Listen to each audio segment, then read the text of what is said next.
بسم اللہ الرحمن الرحیم۔ شروع اللہ کے پاک نام سے جو نہایت رحم کرنے والا ہے۔ حضرت عائشہ رضی اللہ تعالی عنہا فرماتی ہیں کہ نبی کریم صلی اللہ علیہ وآلہ وسلم نے فرمایا، تم مجھے 2 مرتبہ خواب میں دکھائی گئی ہو۔ میں نے دیکھا کہ تم ایک ریشمی کپڑے میں لپٹی ہوئی ہو اور کہا جا رہا ہے کہ یہ آپ کی بیوی ہیں، ان کا چہرہ کھولیے۔ میں نے چہرہ کھول کر دیکھا تو تم تھیں۔ میں نے سوچا کہ اگر یہ خواب اللہ تعالیٰ کی جانب سے ہے تو وہ خود اس کو پورا فرمائے گا۔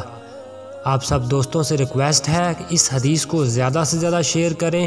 اگر آپ ہمارے چینل پر نئے ہیں تو ہمارے چینل کو سبسکرائب کر لیں تاکہ آئندہ نئی آنے والی حدیث کی ویڈیو آپ تک پہنچتی رہے۔ السلام علیکم ورحمۃ اللہ وبرکاتہ۔